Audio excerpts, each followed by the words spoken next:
Okay, so this is about just my mental health history, basically. Um, so yeah, when I was a kid, I said like I don't think I had the happiest childhood. I don't know why, but generally um, I I didn't feel like I could relax, and I couldn't really enjoy things like kids are supposed to enjoy things. So I've always felt a bit uncomfortable. So for example, when you're in nursery school, and then you're supposed to be singing and dancing or something like that, and I would never take part in that kind of thing, which is fine because I don't know, as a teacher, now that I have teaching experience as kids like that, and I wouldn't think there's nothing wrong with them, you have to take part. But I was one of those kids who didn't take part.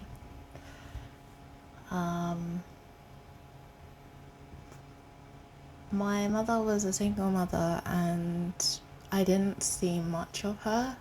So I had a lot of babysitters, or I would spend a lot of time with our next door neighbour. She was the one who took me to art galleries and outings and things.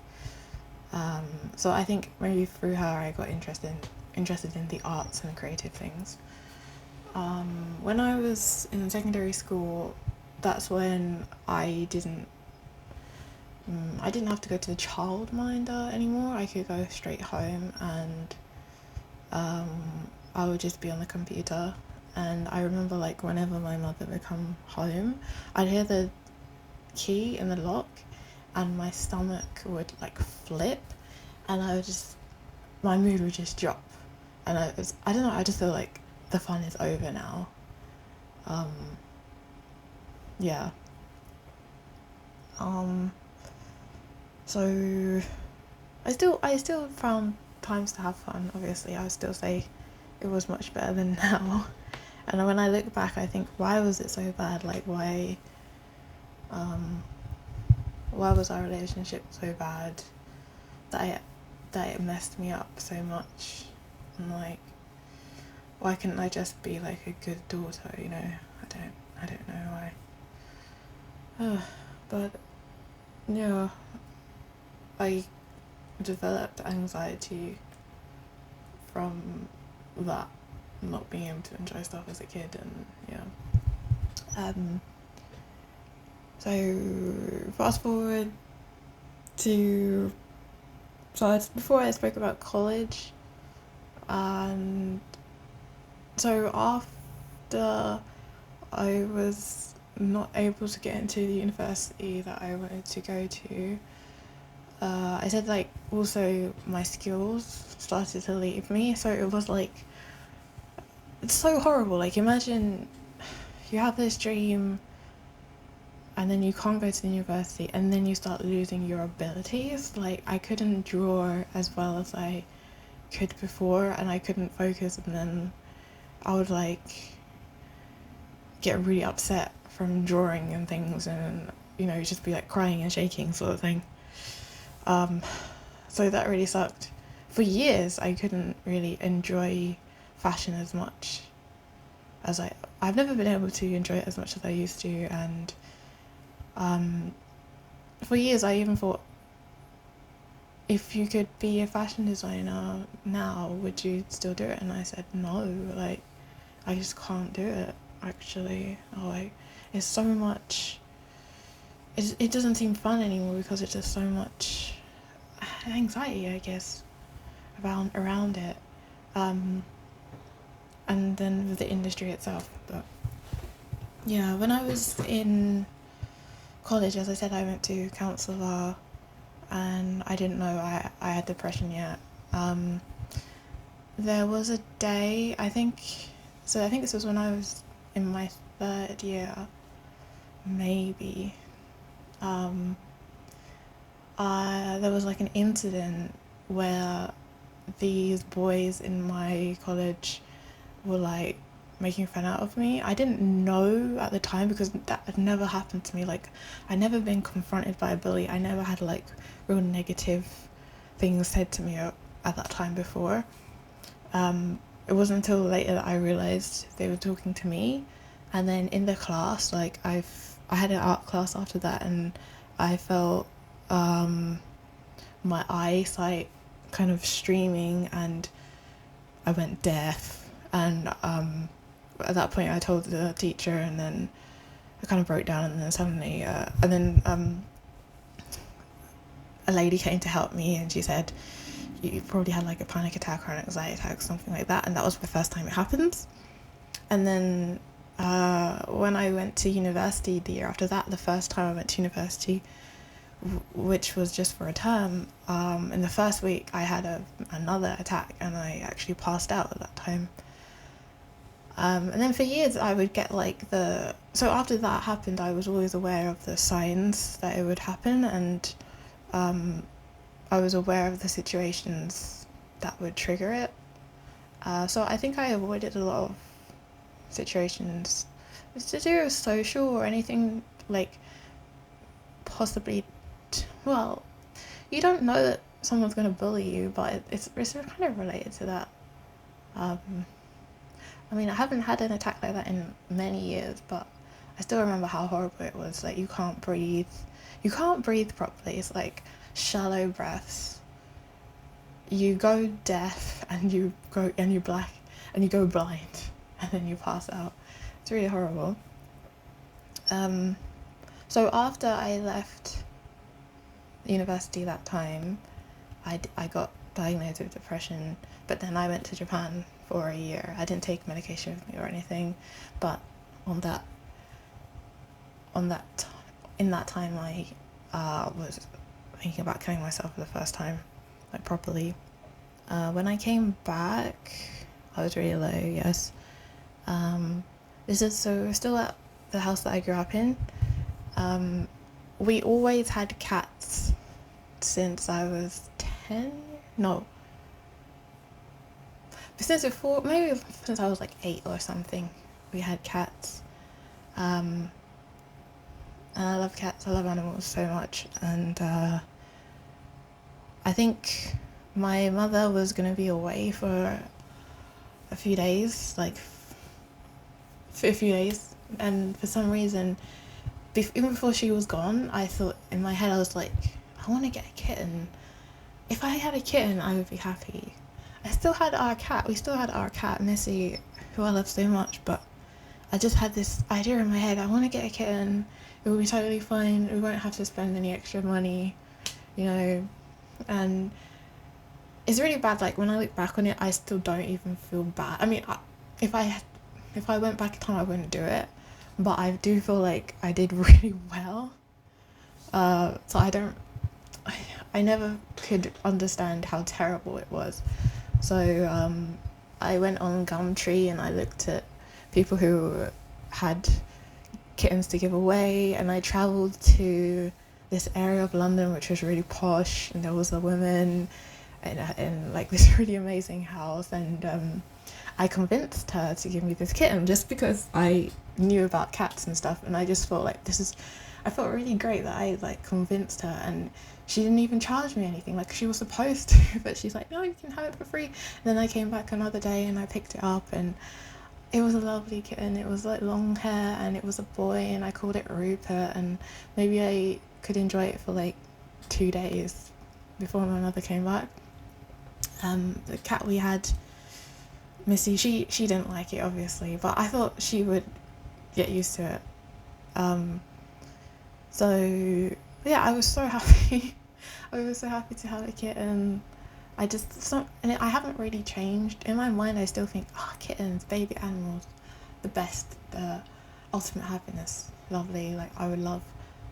So, like, part of the reason I even wanted to continue with my life this long is because I thought, if I earn enough money, if I get a suitable place, I can get pets. And yeah, and I wasn't able to do that, and that's like my biggest disappointment. Like, if I can take away all my failures in life if I can have pets, but I can't have pets because I can't support them because of my failures in life.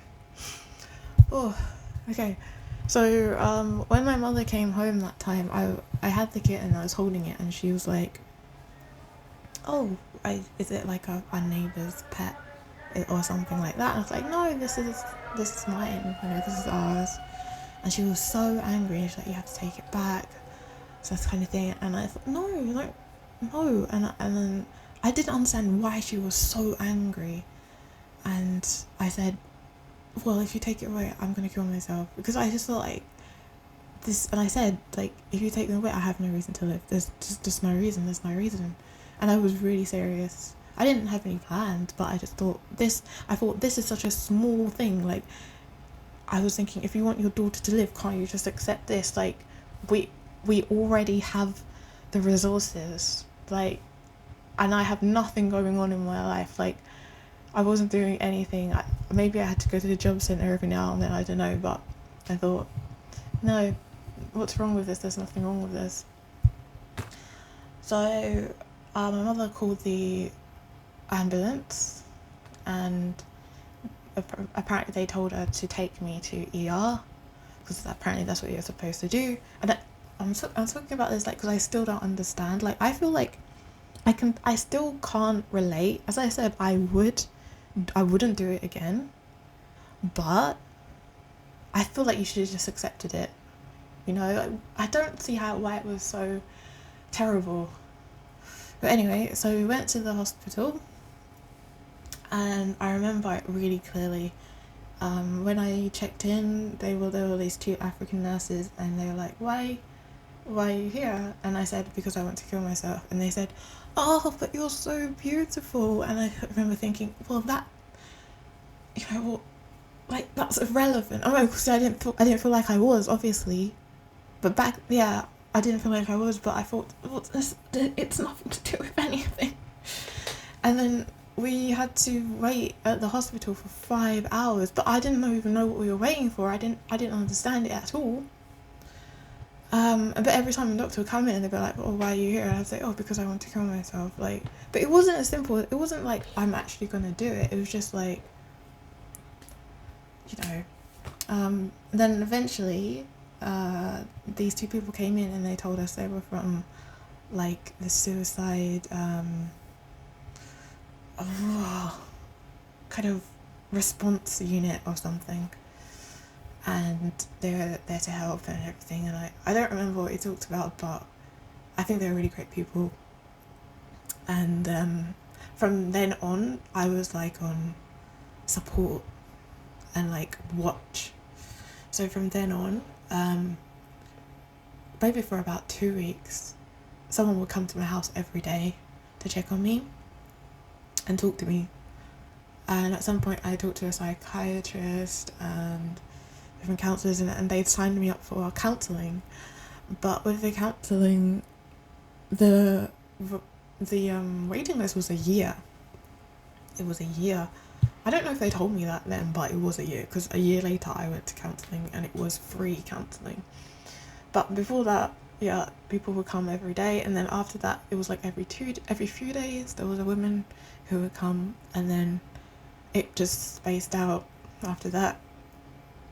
And then they would give you medication every day.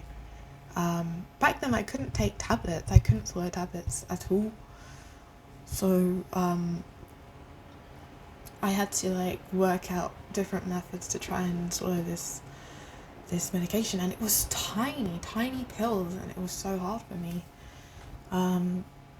Then when I became like, I don't know, it's called like an outpatient, so that because they weren't coming to me, I had to go like to this other town to talk to a different therapist or something. There was like a centre, and I'm not sure if it was the first time I went or the second time I went, but I remember going, and maybe there were like 3 women in the room, and I don't remember what they asked me, but I must have said, oh, I want to kill myself or something. And there was this woman, and she got so angry, and she just started shouting at me.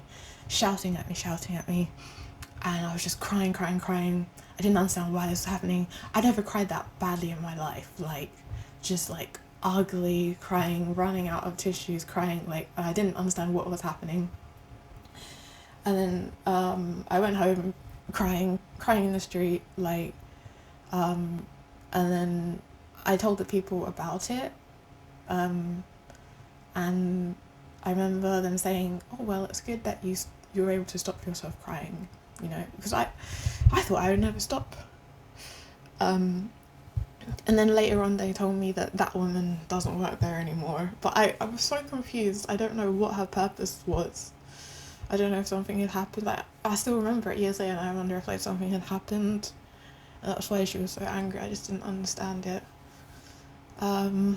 So in the year before I got the counselling, I got a job. I got 2 jobs, as I said, and then so by the time I started counselling, I was talking about working at these jobs and stuff as well. I was talking about, and then I guess it didn't help because I still attempted years later, not years later, like months later. I think they stopped the counselling, and I remember when I don't think I did it for a year, but I did it for the amount of time I was supposed to do it for. And then I remember being really disappointed when they stopped it, and I went back to work, and then like a few months later, or maybe weeks later, I tried. But after that last attempt, which actually hurt myself, I didn't try again.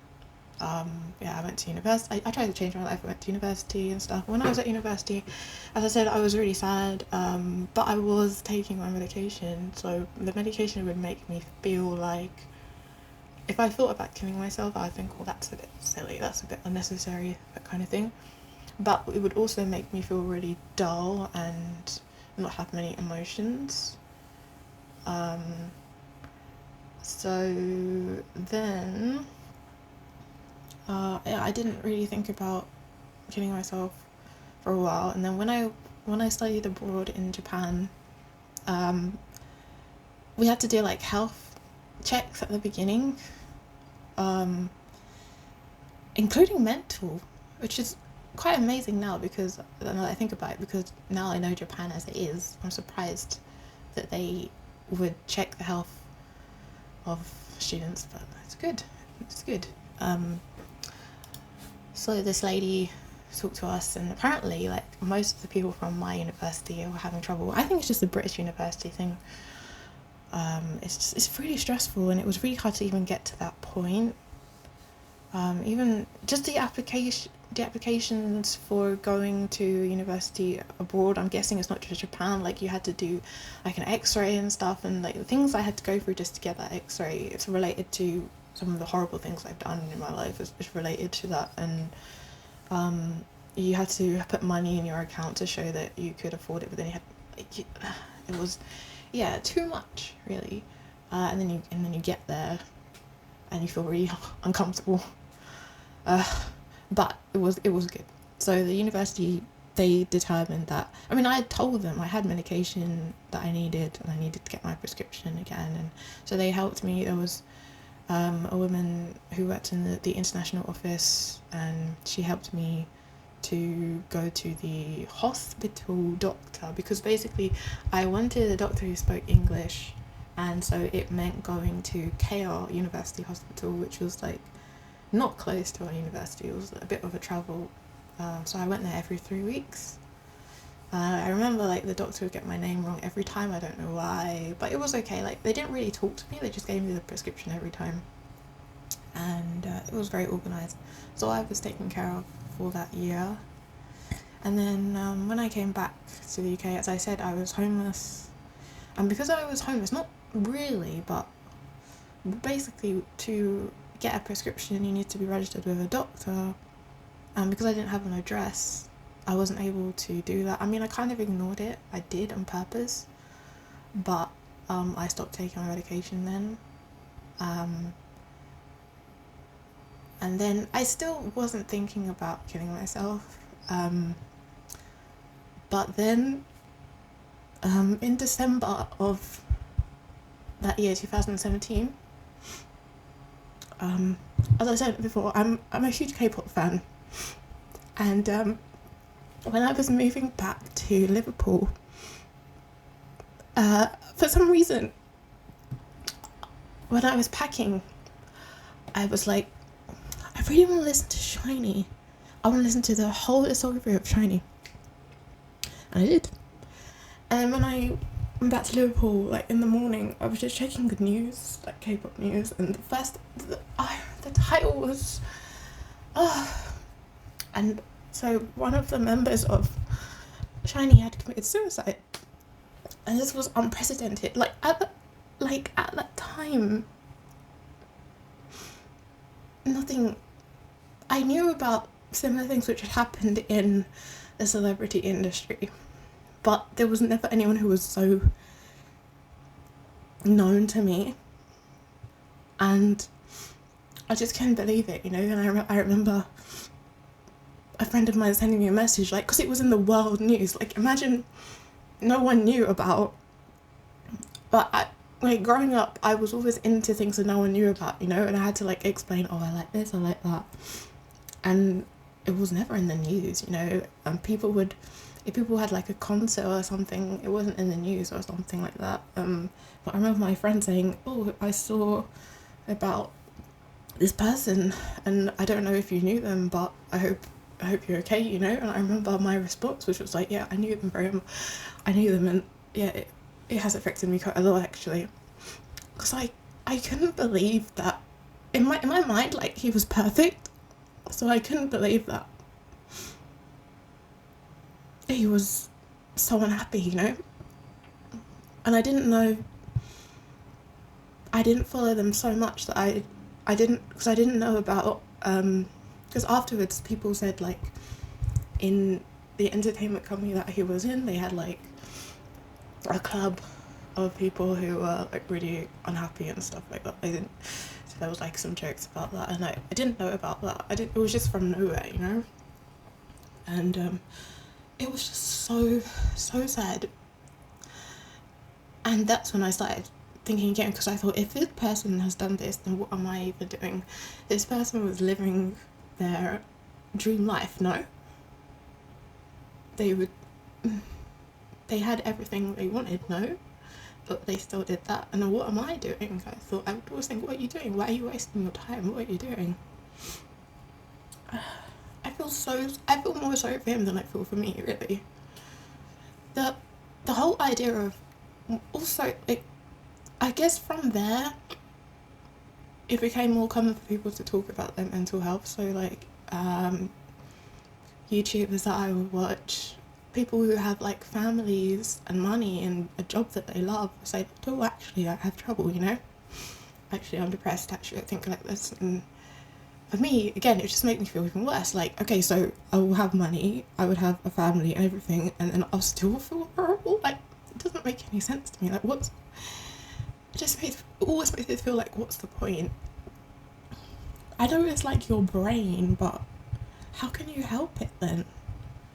If there's like medication that just fixes it, then I would take it. But I always felt like I was never given the right stuff or enough, you know, because the entire time I was taking antidepressants, they were always just really small, and I just couldn't believe, you know. I just thought, I definitely need something stronger. And I just always just wish that my brain was just normal, you know.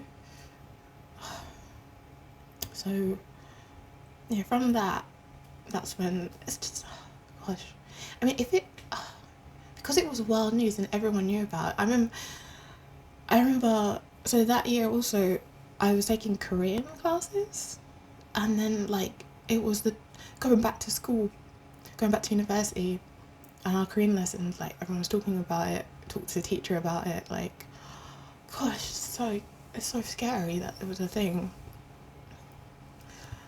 And of course, in like a few years after that, similar events happened, and yeah, every time I just feel like, what am I doing then? Like, what do I have to live for? It doesn't help. Ooh, I think that's everything I wanted to say, basically.